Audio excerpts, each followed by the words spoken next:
Howdy, here is the second revision of my tutorial, fast version. I tested and checked to make sure these were the appropriate heights. Players were getting this reasonably well.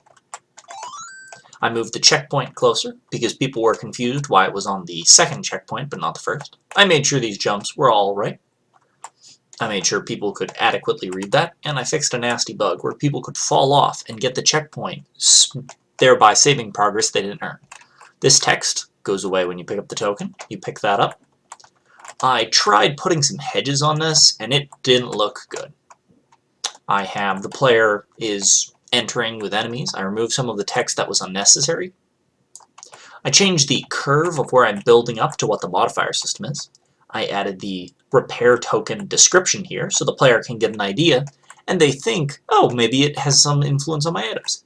This text talks about the enemies, and starts to introduce that system. I carefully pick which enemies have what modifiers. Now I don't keep the name tags on everything. Next, I say some modifiers weaken enemies to introduce that idea. This disappears. Some modifiers are better than others. So I've given previously two unimportant modifiers that didn't affect anything, but now I give this.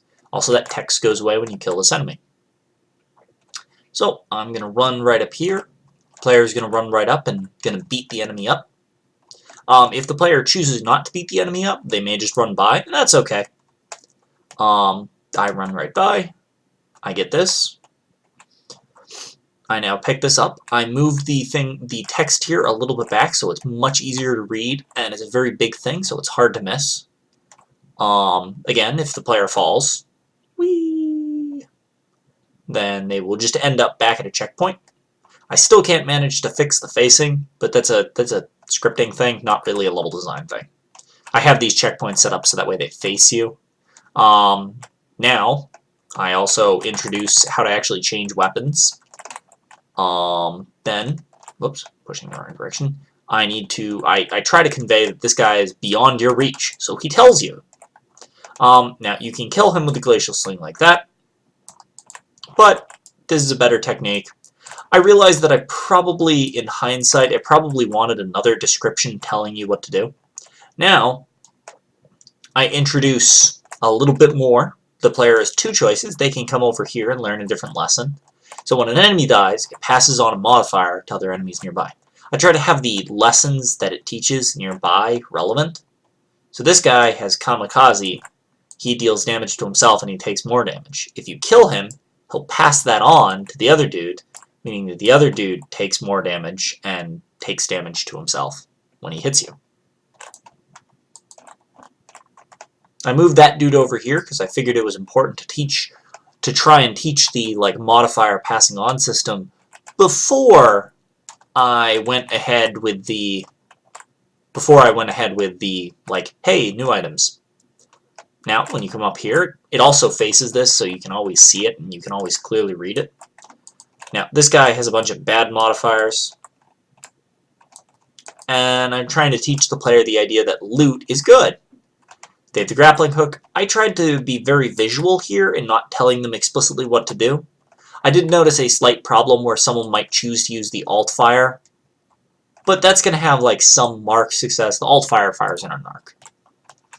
Now I have over here, I tell the player to focus enemies with bad modifiers. So that they get passed on. These enemies right here, oh, that's that shadow. One has frail and weak shot, and the other is berserk. So if you kill the guy with frail and weak shot, now if you notice how quickly he dies, now the other dude has worse modifiers because of it. I need to fix an XP thing, which causes them to level a little bit too quick, but that's beside the point. So, and now the player doesn't need to go up there. They don't need to practice that lesson. It's entirely possible that they just keep exploring. So now I have this up here. The player is going to continue to look around. Oh, hey, and they get rewarded by a nice little secret, a repair token. So now if the player notices there's something right up there, and now if they do this, they're not going to get up there. Now this lesson over here is where I start teaching them that you can grapple to anything, and that you can grapple again so soon afterwards. If they take and apply that lesson over here, and they come up here, they find like a nice little secret of like 2 new items, one of which is a teleporting thing, and then another which is just a bunch of charges of basically infinite jumps. Now, they're pretty much near the end of the platforming sections, so this doesn't really change how the player experiences things, it just gives them the opportunity to experience more stuff. Also, I should have added a little piece of text which says, "You found a secret. Good job," or something like that. I tried to add like a bit more visual interest to this area, where like you can see that there's stuff above and below, so that way it's the high up elevation thing that's the natural player interest. So, and I also made this a little bit higher. I made these platforms bigger because I noticed players were falling off, and now I introduce a new enemy. Now, the player can like beat up this enemy, the player can totally ignore this enemy. I positioned it at such a height where either the player gets grabbed, or the player can just jump right up. Another thing I try to teach is that you can grappling hook tokens. Now, if they took that same symbol and they see that there, they're going to be like, "Oh, what's this?" And then they're going to grab the token. Now, it's not like perfect, there's some flaws in it, but most of the time they'll grapple it and then they'll just pick up the token. And that teaches the lesson that I want to pick. It also teaches the more subtle lesson of try to grapple enemies. Also, they get a new weapon. So the players, I'm trying to expose the player to a variety of weapons so they feel like they have gameplay decisions. Oh, okay, there we go. I was afraid for a second that bugged. So the player now has like a decently intense fight of multiple enemies with modifiers and stuff. I need to control so they aren't gaining different modifiers, so that way the player can actually like make skillful decisions in which enemies they choose to beat up.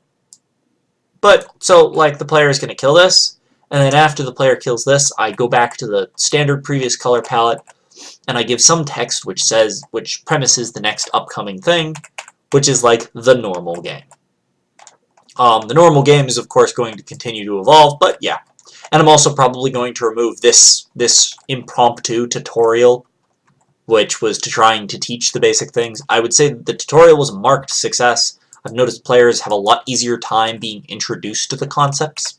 And thank you for watching.